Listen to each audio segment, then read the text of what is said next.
minutos. Meu prezado senador Ataídes Oliveira, em qual, em nome do secretário da Receita Federal, agradeço o honroso convite para estar presente nessa audiência. Senador Ivo Cassol, que preside esta mesa. Meus prezados componentes da mesa, Rafael Abrita, da Advocacia Geral da União, Valdir Agapito Teixeira, da Controladoria Geral da União, Fábio Henrique Barros, do Tribunal de Contas da União. Em primeiro lugar, gostaria de dizer que a Receita Federal tem que se manifestado através, quando demandada, através da busca de informações por parte dos órgãos envolvidos nessa questão, que envolve as entidades e fundos, o chamado Sistema S. Nos manifestamos através da nota RFB Audit 22, de 2013, em resposta à demanda de pedido de informações do Tribunal de Contas da União. Nos manifestamos também através da nota COGET, nossa Coordenação Geral de Estudos Tributários, número 49 de 2011, através de uma requisição, pedido de informações do Senado Federal. Também nos manifestamos através da nota da Coordenação Geral de Tributação, de número 182 de 2013, na análise, então, do projeto de lei número 72, que tramita no Senado Federal. Em primeiro lugar, é bom esclarecer aqui que nas informações que a Receita Federal tem prestado, cinge o objetivo a prestar as informações das contribuições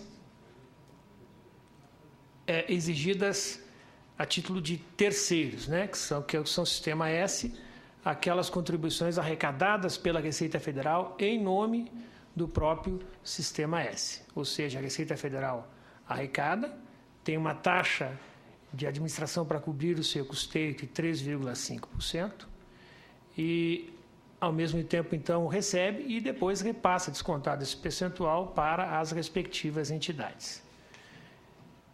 Isso está consubstanciado na própria Lei 11.457, que criou a chamada Receita Federal do Brasil, unificando, então, as contribuições previdenciárias e de terceiros, juntos com as demais contribuições já administradas pela Receita Federal do Brasil. Por um outro lado, existe um aspecto a ser tratado, que é o fenômeno da arrecadação direta, ou seja, aquelas entidades que têm convênios com as entidades do Sistema S, que permitem, então, uma arrecadação direta desses recursos para essas entidades. E também de um adicional de 20% sobre esse valor a ser pago pelas empresas com mais de 500 funcionários.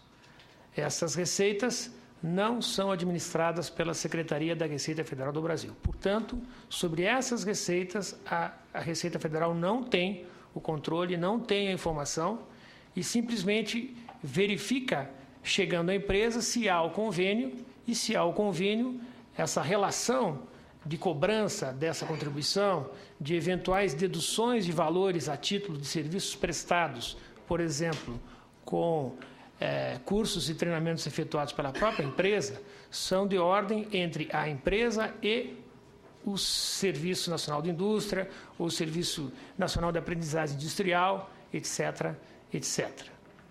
Então, delimitado isso, passamos rapidamente à apresentação no tempo que nós dispomos em 10 minutos. Por favor, pode. Aqui, né?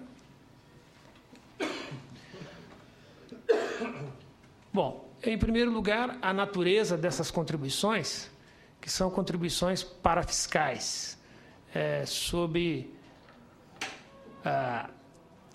a expressa albergadas, então, no autorizativo do artigo 149 da Constituição Constituição da República Federativa do Brasil, né? Compete exclusivamente à União instituir contribuições sociais de intervenção no domínio econômico e de interesse das categorias, e esse é o ponto, de interesse das categorias profissionais ou econômicas, como instrumento de sua atuação nas respectivas áreas. Ou seja, a competência para legislar, para instituir, é da União.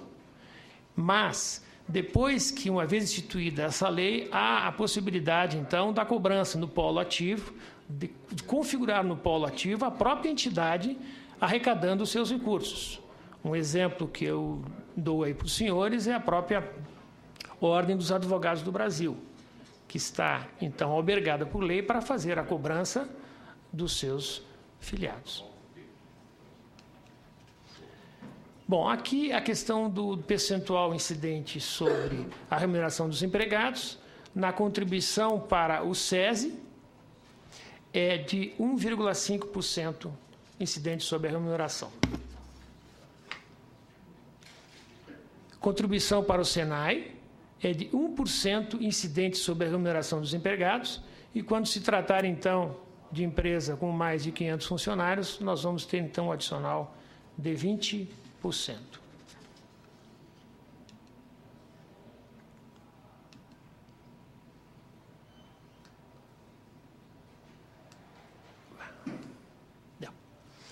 Aqui, especificamente na contribuição para o SENAI, nós temos os dispositivos legais que permitem, então, essa cobrança desse valor, e também o seu artigo 3º, que fala nessa contribuição adicional de 20%. Então, como repetindo para os senhores, pode-se estabelecer um convênio entre a empresa e o SENAI, no caso, para a cobrança, arrecadação direta desta contribuição. Também o Decreto-Lei 494, de 1962, trata da possibilidade do recolhimento direto aos cofres do SENAI.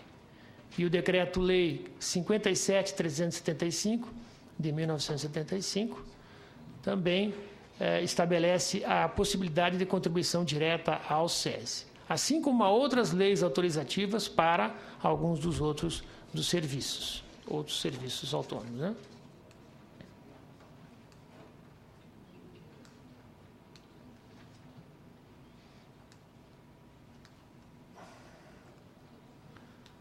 Pequeno problema na hora de passar aqui. Você pode passar para mim, por favor? É no computador? Então não é o piloto aqui.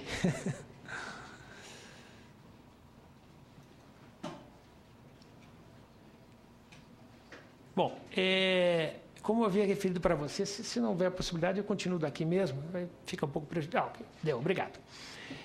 Aqui é a lei que eu havia falado para vocês, a lei da fusão, né, entre a Previdência e a Receita Federal propriamente dita, que trata do artigo 3º da Lei 11.457, né? Então, vejam bem, lá no artigo 1º e no artigo 2º se referem às contribuições sociais, as contribuições para a Previdência, que a unificação proporcionou, então, ao novo órgão que efetuasse a cobrança para a Seguridade Social e para a Previdência Social. Aqui, nós temos as contribuições devidas a terceiros. Então, pelo próprio nome, essas contribuições são de terceiros que são no polo ativo, mas são arrecadadas pela Receita Federal do Brasil. E aqui o parágrafo 2º, que dispõe que essa possibilidade abrangerá as contribuições cuja base de cálculo seja a mesma das que incidem sobre a remuneração paga devida ou creditada a segurados do regime geral de previdência social, ou seja, a própria remuneração do funcionário ou aquelas que são regidas através da substituição tributária com base na receita. Pode passar, por gentileza? Aqui eu não estou conseguindo mais. Bom, então aqui, acho que passou um pouquinho demais, por favor. Bem claro, então, que no parágrafo 2º do artigo 3º ele remete à legislação aplicável, ou seja, a Receita Federal irá participar, então, na cobrança dessas contribuições nos termos da lei vigente aplicável. Ou seja, se antes a lei vigente aplicável determinava que a possibilidade de, mediante convênio, haver arrecadação direta, então a Receita Federal já recebeu essa legislação nos termos da lei e vai aplicá-la nos termos da lei. Esse é o entendimento da Receita Federal. Adiante. E aqui também, como corolário desse raciocínio, que extrapola, então, os limites de competência atribuída à fiscalização das contribuições destinadas diretamente a terceiros.